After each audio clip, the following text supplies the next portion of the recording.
नमस्कार मित्रों, आज मैं पुनः आप लोगों के सामने व्याकरण का नया बिंदु संधि लेकर के उपस्थित हुआ हूँ। मित्रों, आज अगर आपने इस संधि की परिभाषा के बारे में पढ़ लिया तो मैं दावा करता हूँ कि आज के बाद संधि से संबंधित समस्या आपकी हमेशा के लिए दूर हो जाएगी।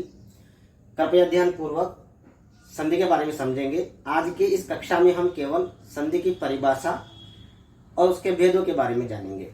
चलिए, संधि, यहाँ इसका जब विच्छेद कर रखा है, सम धन धा धन की, सम उपसर्ग धा धातु की प्रत्यय धारण करने के अर्थ में उपसर्ग सम लगते, इसका अर्थ का परिवर्तन हो जाता है।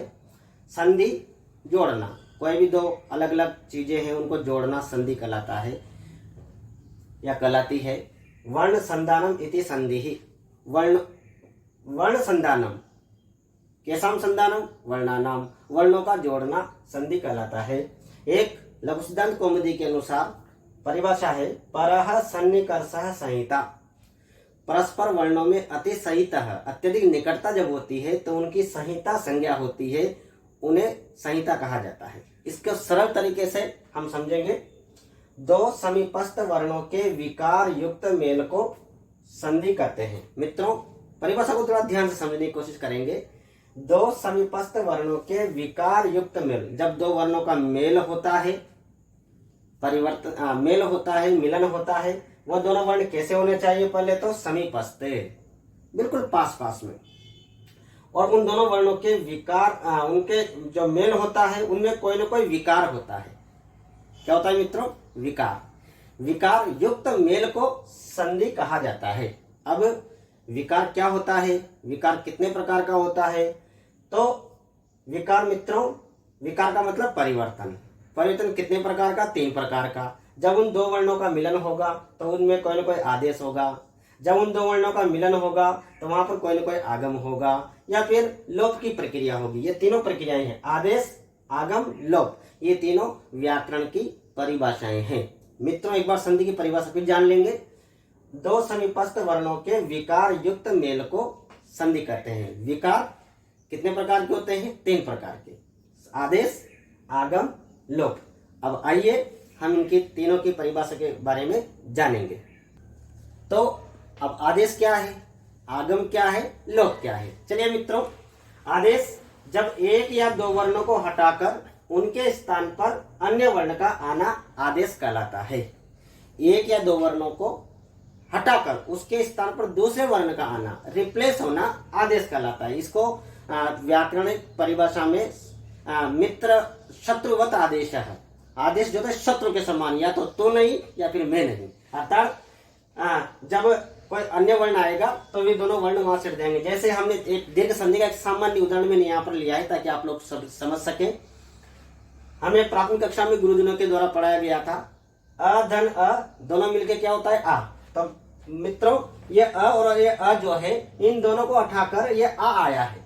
तो ये जो प्रक्रिया होती है, जब दो वर्णों को हटाकर या एक वर्ण को हटाकर उसके स्थान पर दूसरे वर्ण का आना आदेश कहलाता है। तो ये प्रक्रिया क्या कहलाएगी? आदेश।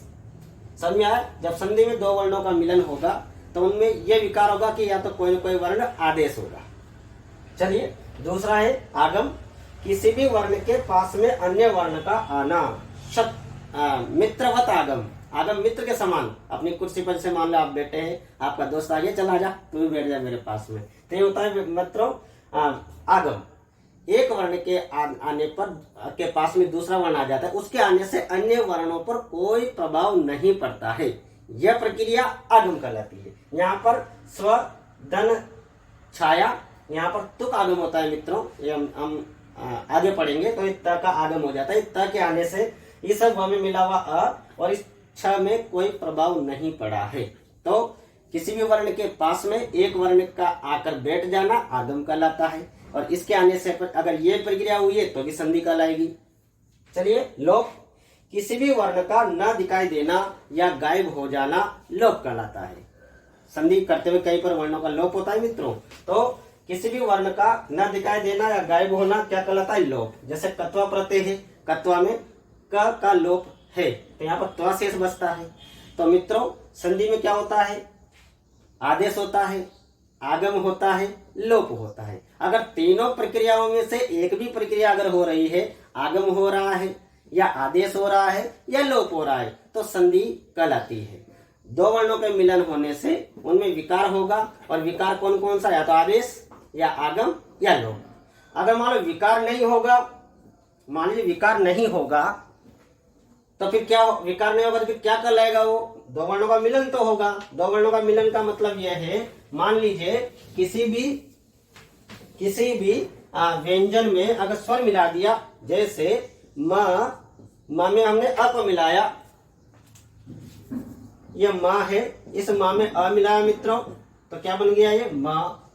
अब देखिए दो वर्णों का मेल तो है लेकिन कोई विकार नहीं है। विकार का मतलब मां और आ के स्थान पर न कोई अन्य वर्ण आदेश हुआ है, न इन दोनों वर्णों के बीच में कोई तीसरा वर्ण आकर के बैठा है, और न दोनों वर्णों का लोप हुआ है। तो ऐसी स्थिति में हम क्या कहेंगे, उसे कहेंगे संयोग।